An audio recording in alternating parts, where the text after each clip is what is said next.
আসসালামু আলাইকুম এভরিওয়ান, সবার বাড়িতে ভিডিও নিয়ে চলে এসেছি। কারণ অনেক দিন কোনো ভিডিও পোস্ট করিনি, তার জন্য ভাবলাম সবার বাড়িতে দিন যা যা করেছি সেটাই পোস্ট করব। তো এখানে অনেক সবজি দেখতে পাচ্ছ, কারণ তোমাদের দাদা ভাইরা কয়েকজন ওরা বন্ধুরা মিলে প্রতি বছর এখানে খাওয়া দাওয়া করায়। প্রায় 1 থেকে 1,500 লোকের আয়োজন করে। ভেজ ডাল অ্যান্ড ভেজ সবজি, চিংড়ি মাছ দিয়ে আর চিকেন রান্না হবে। তার জন্য আমি বলছি ভিডিওটা করে রাখি, তাহলে দেখানো যাবে। আর এদিকে আমাকে মটরশুঁটি ছাড়াতে বলেছে, সেটাই ছাড়াচ্ছিলাম সকাল সকাল ঘুম থেকে উঠে। কারণ মটরশুঁটিটা ছেলেদের তো ধৈর্য নেই, ওরা পারবেও না, তার জন্য আমাকে বললো ছাড়াতে। আর ওরা পেঁয়াজ, আদা, রসুন সব সবজি ওরাই কাটবে, ওখানে কোনো মেয়েদের সিন নেই। তার জন্য আমি ঘরে বসে বসে মটরশুঁটি ছাড়াচ্ছিলাম। আর এদিকে আমার বোন শুয়ে আছে, তার জন্য মশারি টাঙানো।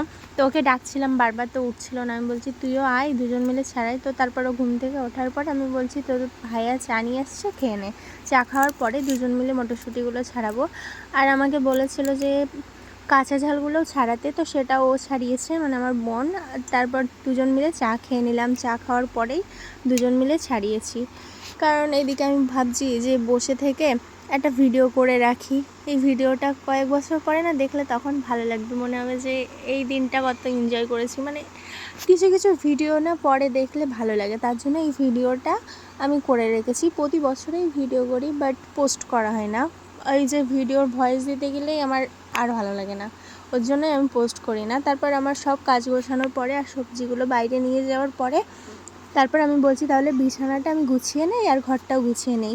কারণ আম্মু আব্বুদের ওখান থেকে অনেকজন আসবে, আম্মু আব্বু আসবে, তার জন্যই গোছাচ্ছিলাম। আমি বলছি তুই ভিডিওটা করে দে, আমার বোনকে বলছিলাম, তাহলে এই ভিডিওটা ফুল আমি করতে পারবো। কারণ ও ক্যামেরা সেট করে না, আমার ভিডিও করতে ভালো লাগে না, তার জন্য ও ছিল বলে ওকে বলছিলাম তুই ভিডিও করে দে, আমার ভালো হবে। তা আচ্ছা, যাই হোক, বিছানা চাদরটা কেমন লাগছে অবশ্যই কমেন্টে জানাবে। এটা আমি সবার বেড়াতের জন্যই কিনে নিয়ে এসেছিলাম। তো আমি এদিকে গুছিয়ে নিলাম, ও ক্যামেরা করে দিল, আর কোনো ভিডিও করিনি। আর দুজন মিলে ঘরটা গুছিয়ে নিয়েছে সুন্দর করে, খুব সুন্দর করে ঘরটা গুছিয়ে নিলাম দুই বোন মিলে। আর আমার ঘরটা কেমন লাগছে তাও জানাবে। এটা কিন্তু আমি দেশে নেই, এটা মুম্বাই, তার জন্য হয়তো ঘরটা অতটাও সুন্দর না। তো যতটুকু পেরেছি গুছিয়ে রাখি ঘরটা। আর এদিকে আমি গোসল করে চলে এসেছি। এই জামাটা কেমন লাগছে জানাবে, এটা আমি অনলাইন থেকেই নিয়েছিলাম। তো জামাটা খুব সুন্দর এসছে, কম প্রাইসের ভিতরেই। তারপর আমি গোসল করে নেওয়ার পর আমার বোনকে বলছি তুই যা গোসল করে আয়, তারপর দুজন মিলে গুছিয়ে নেবো, কারণ অনেকেই আসবে। গোসল করার পরে এদিকে দেখছি তোমাদের দাদাভাই লুচি তরকারি, আর ওদিকে ভেজ ডালটাও মনে হয় কমপ্লিট হয়ে গিয়েছে, তাই ভেজ ডালটাও এনে দিয়েছিল। আর একটা কোকো কোলা অ্যান্ড ফান্টা এনে দিয়েছিল, সেটাই আমরা দুজন খেয়ে তারপর দুজনে একটু ভিডিও করলাম। এটা সন্ধ্যেবেলা ছিল, ভিডিওটা দুজন গুছিয়ে বসেছিলাম যে কখন আসবে। আর আম্মুরা আসবে বলে, অনেকে আসবে বলে একটু ফ্রুটি এনেছিল, কারণ আমার আম্মুদের ওখান থেকে অনেকজন আসবে। আর মিষ্টি এনেছিল, সেটাই আমি দেখাচ্ছিলাম।